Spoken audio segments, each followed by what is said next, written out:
Assalamualaikum warahmatullahi wabarakatuh. Kami dari kelompok 3 ingin mempresentasikan tentang aliran-aliran ilmu kalam Qadariyah dan Jabariyah. Di sini saya ingin membacakan tentang sejarah munculnya aliran Qadariyah, yaitu kata Qadariyah berasal dari bahasa Arab atau qadara yang berarti kemampuan dan kekuatan. Namun Qadariyah juga berasal dari pengertian bahwa manusia mempunyai kudrah atau kemampuan untuk melakukan sesuatu dengan kehendaknya sendiri, bukan berasal dari pengertian bahwa manusia terpaksa tunduk pada qadar dan ketentuan Allah. Dalam istilah Inggrisnya, paham ini dikenal dengan nama free will dan free acts. Aliran ini berpendapat bahwa setiap orang adalah pencipta segala perbuatannya sendiri. Seorang dapat berbuat sesuatu untuk meninggalkan atas kehendaknya. Aliran ini lebih menekankan atas kebebasan dan kekuatan manusia dalam mewujudkannya perbuatan. Ibnu Nabata menjelaskan dalam kitabnya sebagaimana yang dikemukakan oleh Ahmad Amin, aliran Qadariyah pertama kali dimunculkan oleh orang Irak yang beragama Kristen yang kemudian masuk Islam dan kembali lagi ke agama Kristen. Sementara W. Montgomery Watt menemukan dokumen lain yang menyatakan bahwa paham Qadariyah terdapat dalam kitab Ar-Risalah dan dituliskan untuk Khalifah Abdul Malik oleh Hasan al-Bashri sekitar tahun 700 Masehi.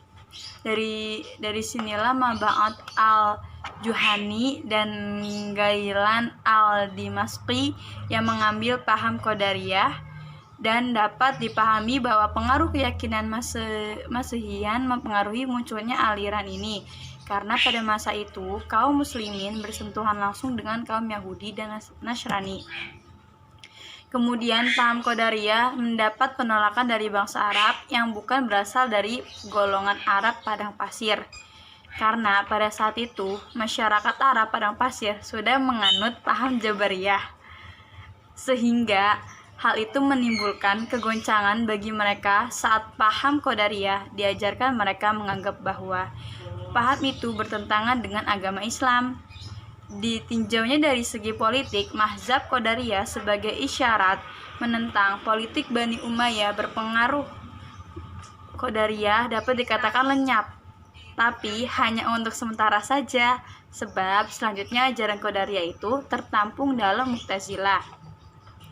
Qadariyah adalah sebuah firqah yang mengingkari ilmu Allah terhadap perbuatan hambanya, dan mereka berkeyakinan bahwa Allah belum membuat ketentuan terhadap makhluknya. Mereka berpendapat bahwa tidak ada yang takdir. Mereka mengingkari iman dengan qada dan qadar. Mereka juga mengatakan bahwa Allah tidak menentukan dan tidak mengetahui sebuah perkara sebelum terjadi, bahkan Allah baru mengetahui sebuah perkara setelah terjadi. Dalam kitab Al-Milal wa Al-Nihal, pembahasan masalah Qadariyah disatukan dengan pembahasan tentang doktrin-doktrin Mu'tazilah, sehingga perbedaan antara kedua aliran ini kurang begitu jelas. Ahmad Amin menjelaskan bahwa doktrin qadar lebih luas dikupas oleh kalangan Mu'tazilah, sebab faham ini dijadikan salah satu doktrin Mu'tazilah. Akibat sebagian orang juga menamakan Qadariyah dengan Mu'tazilah karena kedua aliran ini sama-sama percaya bahwa manusia kemampuannya untuk mewujudkan tindakan tanpa campur tangan Tuhan. Nah, yang kedua itu tentang doktrin-doktrin Qadariyah, yaitu yang pertama, manusia mempunyai kudrah, manusia berkuasa atas perbuatan-perbuatan, bahwa manusia mempunyai kekuatan untuk menentukan nasib tanpa ada investasi dari Allah SWT. Yang kedua, faham takdir, yaitu faham yang mengatakan bahwa nasib manusia telah ditentukan terlebih dahulu. Yang ketiga, kaum Qadariyah mengatakan bahwa Allah itu esa, dalam arti bahwa Allah tidak memiliki sifat azali seperti ilmu kudrah dan hayati. Takdir merupakan ketentuan Allah SWT terhadap hukum alam semesta sejak zaman azali. yaitu hukum yang dalam Al-Quran disebut sunnatullah, seperti matahari terbit dari timur, rotasi bumi, dan lainnya. Tidak termasuk perbuatan dan tingkah laku manusia.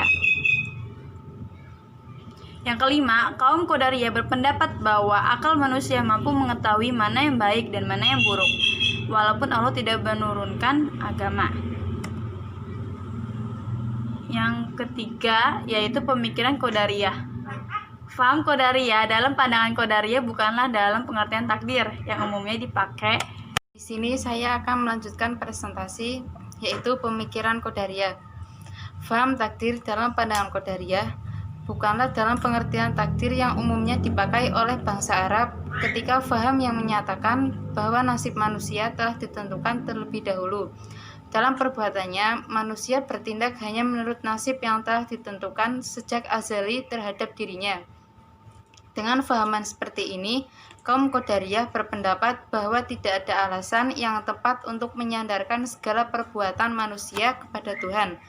Menurut Hailan, manusia berkuasa atas perbuatannya. Manusia sendirilah yang melakukan perbuatan baik atas kehendak dan kuasanya sendiri, dan manusia sendiri pula yang melakukan atau menjauhi perbuatan jahat atas kemauan sendiri. Sejarah aliran Jabariyah. Nama Jabariyah berasal dari kata Jabara yang berarti memaksa.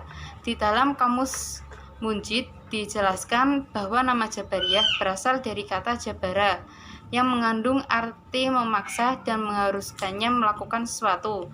Dalam konteks pemikiran kalam, istilah Jabariyah diartikan bahwa manusia makhluk yang terpaksa di hadapan Tuhan.